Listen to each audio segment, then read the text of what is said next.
Okay, hey, what's up? Before we start this video, just want to say, we are up to 28 subscribers. I just want to say thank you guys for subscribing. When I started this channel, I just kind of wanted it, to be like a hobby, just kind of something to keep me busy. I never really expected anyone to actually want to watch stuff I produce, but thank you. I really do appreciate it. So just to give you guys kind of an update on what I'm doing. Waiting for Wrestling Dontaku to start. As of right now, it'll start in 2.5 hours. And I'll be honest with you, I'm not sure if I want to stay up to watch it, because right now it is 2:10 a.m. Oh my god, I'm very, very tired. But, yeah, so I don't know if I want to stay up to watch it. I might just watch it tomorrow. We'll see. Other than that, I am watching Champion Carnival. I am perpetually behind, but I am catching up. And I swear to God, I will be fully caught up one of these days. But I'm really, really enjoying Champion Carnival. I love All Japan Pro Wrestling. AJPW is my favorite Japanese promotion. And so that brings me to the first topic I want to talk about. All Japan Pro Wrestling. Because I think that there's some funny stories in this thread that I kind of want to talk about. First thing I want to discuss about All Japan is that something that they're doing now that I really do appreciate, or that I think is really cool, is that there's definitely a spotlight on their young talent. Guys like Yuma Anzai, who have about a year of wrestling experience, is your Triple Crown World Heavyweight Champion. Which normally I would be like, I don't know, but Yuma Anzai is fucking incredible. If you watch any one of his matches, he's fantastic. You wouldn't know that he only has a year of experience because he wrestles like a veteran and he puts all of his heart and soul into his wrestling. Recently went back and rewatched the wrestling match between him and Nakajima when he won the title. And that's one of my most favorite matches ever this year. Mostly because Nakajima is the GOAT. He's incredible. And guys like Nakajima, he's one of those guys where somebody forgot to tell him that wrestling is a work. Because with him, I mean, he's a fucking shooter, bro. He'll kick the fucking dog shit out you. which is what I want to discuss here. Somebody in this thread said, "Can someone explain Nakajima? Did he shoot, take the ball, and went home?" And so we replied, "Nah, they pretty clearly brought him in to take the Triple Crown off of one of AJPW's more popular older guys, then pass it on to the young ace. People like to pretend that Nakajima running an Inoki gimmick in AJPW was anything other than heel work designed to intentionally make him hated, and so that Anzai would look like the heel that saved the promotion. But those people are clearly just taking the piss because it's a pretty funny meme. Nakajima was never signed with AJPW, and putting the top belt on a freelancer for any other reason than to serve as a transitional champ doesn't make any sense. I don't know where Nakajima is going with this homeless arc, but it is pretty funny so far. Also have no idea what that angle was with Regal's son was supposed to be. For those that don't know, William Regal's son, Charlie Dempsey, wrestled Nakajima for the Triple Crown Championship earlier this year in a pretty good match. Anyway. First, I thought it was sort of a tryout for WWE to see what the response was from Western Puro fans, but Nakajima has done nothing for the last month.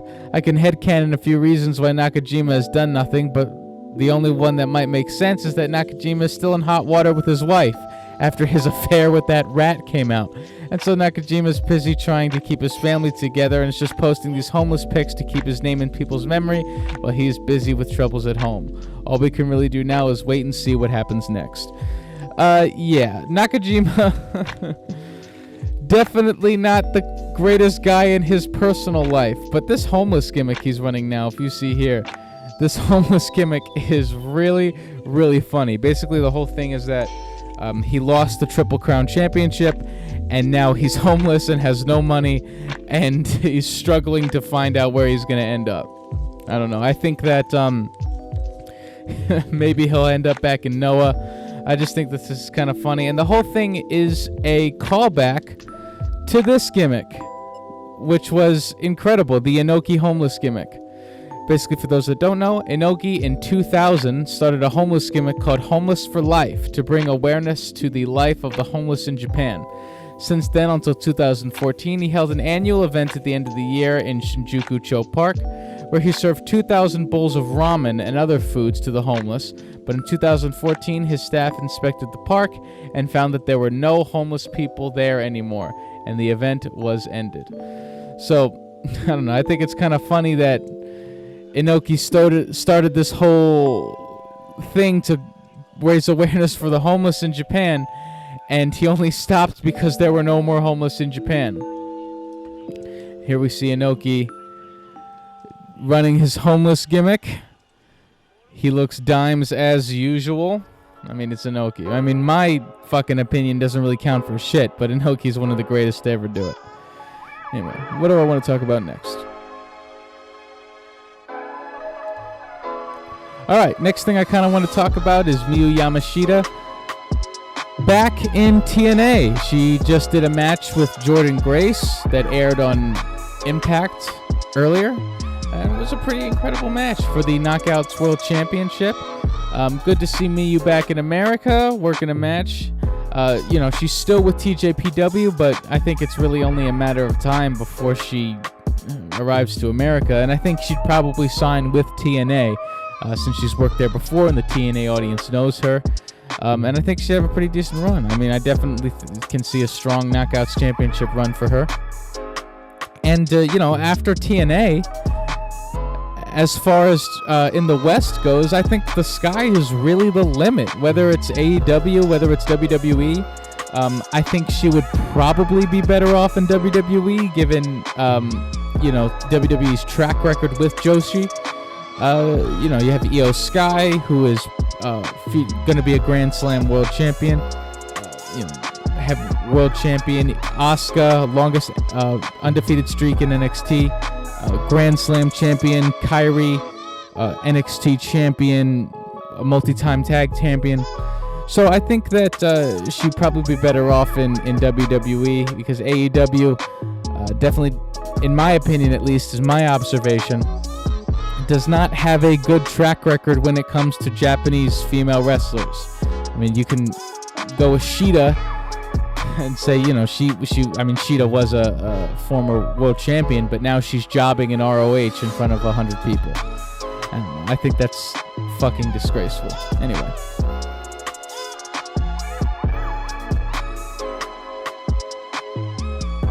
Alright, next thing I want to talk about is All-Star Grand Queendom that happened this past week. I didn't really get a chance to talk about it, but I'm going to talk about it now. First thing I kind of want to discuss is this Legends match with Ito, Aja Kong, Tam, and Poi. This match, I don't know, man. Like, I understand that Ito and Aja Kong are legends. I understand that. But for them to go over Melt here, I think is fucking embarrassing. They're fucking 60-year-old women. They can't move. You know what I mean? They can't fucking work. And I mean, to give credit where credit's due, Poi and Tam bumped their fucking asses off for these two girls. And I guess that's good. I mean, Poi and Tam really, I think, tried to get a good match. But the thing is that these legends, they just can't work anymore. And I mean, I don't know. Look at that fucking stomp that Poi took. Look at this. That looks pretty fucking stiff to me. I mean, I don't know if I'm getting fucking worked, but my gosh, it looks fucking insane. Alright, next thing I want to talk about when it comes to All-Star Grand Queendom is, of course, Saya winning the High Speed Championship. And this, to me, kind of felt like Bushiroad saying, okay, Saya, thank you for not following Utami out the door. Here's a championship. I thought the match, as far as four-ways go, was pretty good. It had its moments. It was fine. I like Saya, so I like to see her win. But I don't think she really needed this win. I will say that Saki losing the belt,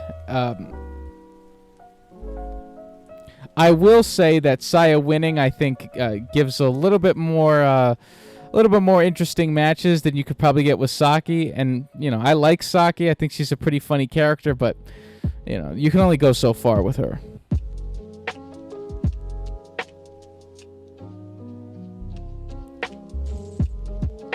Next thing about All-Star Grand Queendom, obviously, the biggest storyline they got going here is Starlight Kid getting kicked out of Odetai and joining Cosmic Angels. This is pretty interesting.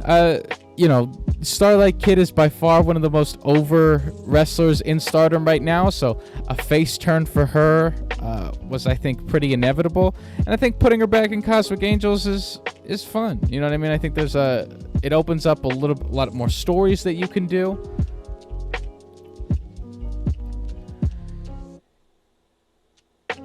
I think that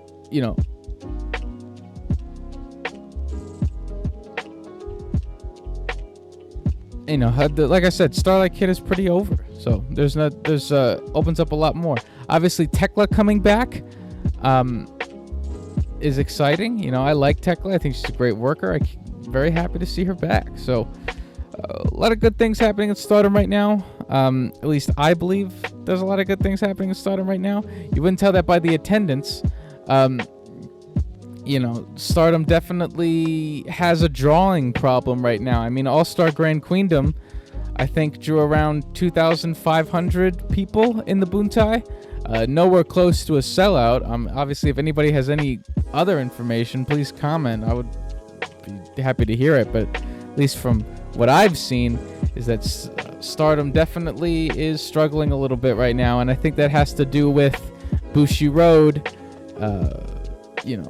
bending the knee towards Tony Khan. Tony Khan has all the money. I think it's a fucking travesty. It's the same thing that's going on with New Japan. You know what I mean? New Japan, I think, creatively is struggling right now. And I think that has a lot to do with how Tony Khan is throwing his money around, basically making sure that all of his guys go over all the New Japan guys. I still think that Jon Moxley winning the IWGP Championship is a fucking travesty. What the fuck do I know, right? Next thing to touch on briefly is Marigold. Waiting for May 4th at Wrestle Magic, where we saw Julia, Utami, Mirai, and Mai Sakura in action. And I'm very excited. I'm very excited to see them wrestle again. I feel like I haven't seen them wrestle in a while. Because I haven't seen them wrestle in a while. They haven't wrestled since early April. And I'm very excited. Utami is one of my most favorite wrestlers right now. She's got the look. She's got the it factor. She's got the charisma.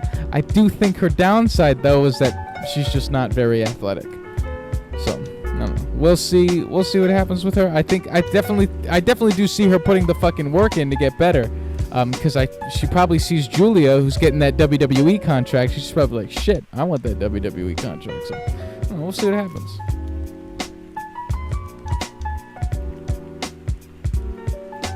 Alright, final thing to wrap up this video, I'll go over my Backlash predictions. And my predictions are probably going to fall in line with this other stuff you've heard from different outlets. I think that this PLE, while I am excited for it, I do think that a lot of the matches are kind of givens in terms of who's going to win. First thing I'll talk about, Cody Rhodes versus AJ Styles for the Undisputed WWE Championship.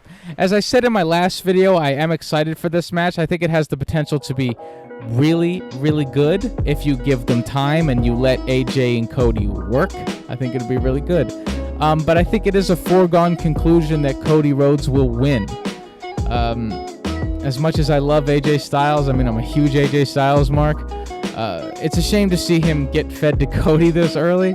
I do definitely think AJ could be the guy to take that belt off Cody. But the other thing you got to consider is that who else is going to do it? There's really no other big heels to go after Cody. AJ's probably the only guy that you can put in that spot, and you're going to get a good match, or at least work a good program.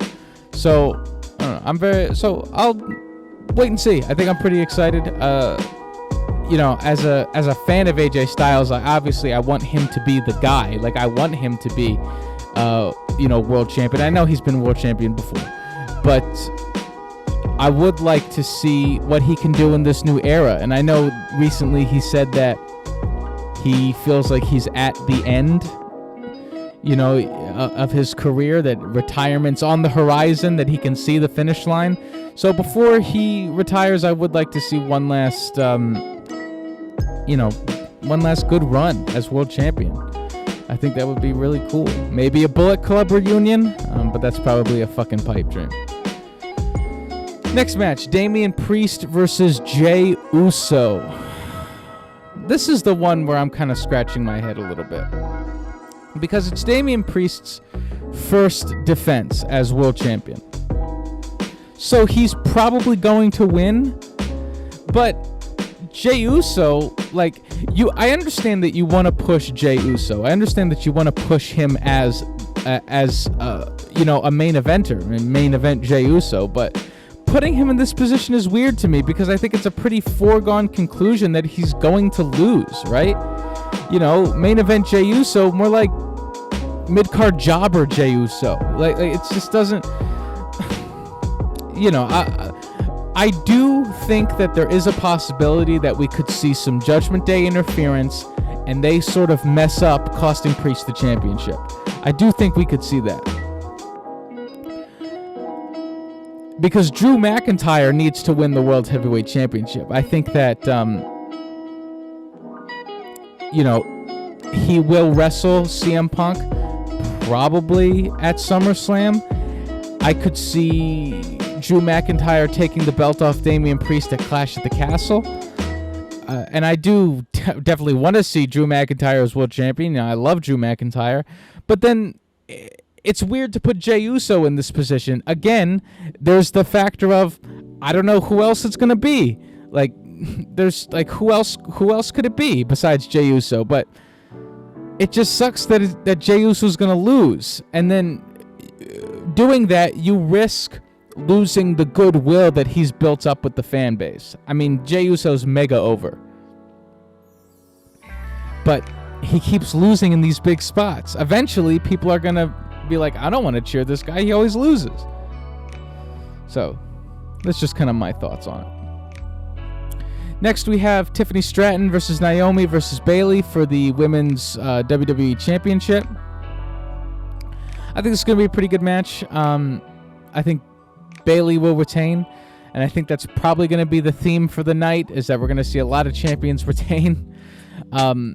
Tiffany Stratton is, I think, somebody you could strap a fucking rocket to. Take her to the fucking moon. That being said, I don't think that she wins in this spot.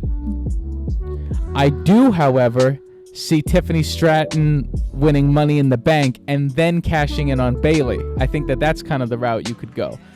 And I think that if that were to happen, I think the crowd definitely will be behind her.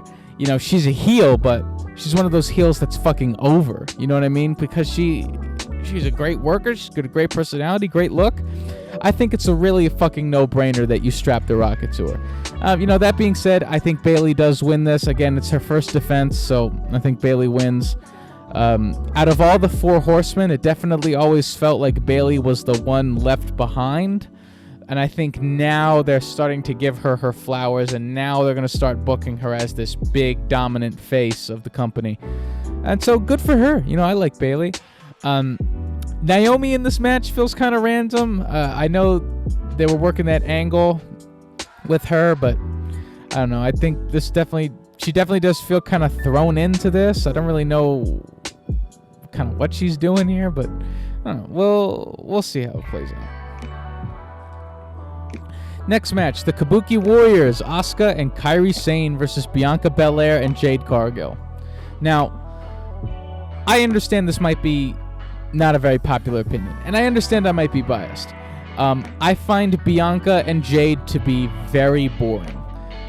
I find Bianca, you know, there's a lot of comparisons to her and John Cena, and I think that that's pretty valid. There's already sort of a sentiment online where you can kind of see the cracks with her. I understand she's very athletic. I understand she's a very good wrestler. But what is her character? What does she do besides twirl her hair and, you know, come out saying I'm the strongest, even though she couldn't lift 95-pound Kairi Sane in that one match a couple of months ago? You know, maybe everybody's forgotten that. I haven't forgotten that. But what is her character besides coming out and saying I'm the strongest and twirling her fucking hair back and forth, stomping her feet? Shit, I just don't feel like there's a lot to her. Like, she just comes off as very plain and boring to me. Just your standard cookie cutter baby face. And I just find that to be very, you know, not very exciting. As far as Jade goes, I am not fucking in on Jade. I think Jade fucking sucks. And again, maybe that's a hot take, maybe that's an unpopular opinion, but if you fucking see Jade wrestle more than 3 minutes, she'll be exposed as the fucking fraud that she is, especially putting her against people like Kairi and Asuka, who are already so accomplished and have already done so much more in their careers than Jade and Bianca combined.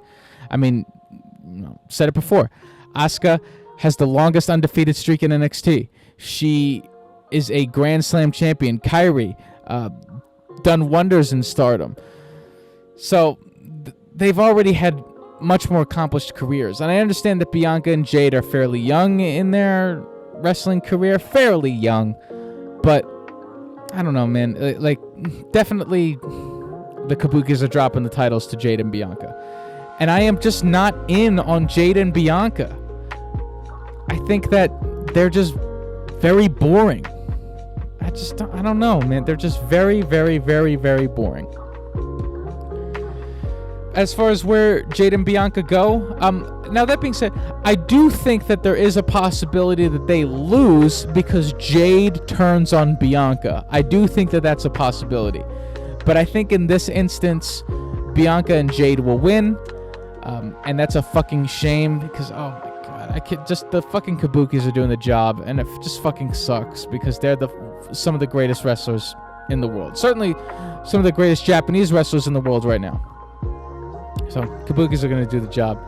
And I think that, you know, Jade and Bianca will be booked very strong as tag champions. Very, very strong. Until they'll lose because Jade turns on Bianca. It's just a given. But I don't know. I just don't want to see the Kabukis lose, man. I love the Kabukis. Next up, we have the new bloodline, the evil bloodline. Solo Sikoa and Tama Tonga versus Randy Orton and Kevin Owens. Again, I think it's a given that the bloodline wins. I think it's a possibility that we see Jacob Fatu debut. And that would be very interesting. I also, and maybe this is kind of a dark horse,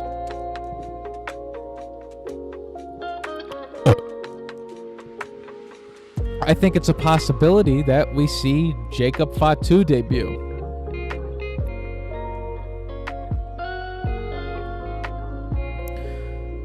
Which would be looking forward to. And then we have sort of the evil bloodline run. But then it gets to, okay, what's the end result of this? I think eventually Roman Reigns will come back as a babyface and lead a new babyface bloodline against the evil bloodline. Maybe that's a Survivor Series match. Do see that's where they're going with this. Anyway, bloodline wins. Overall, I think that it's going to be a pretty good PLE. I certainly don't think it's going to be groundbreaking, but you know, it'll be pretty entertaining for what it is. I think in this new era under Triple H, you know, we have a lot of maybe not match heavy PLEs, but you know, I just know that this is going to be like 3-4 hours long. It's going to be 5 matches on, but that's just par for the course in modern day WWE. Anyway, that's pretty much all I got for today. Thank you guys for watching. I appreciate it.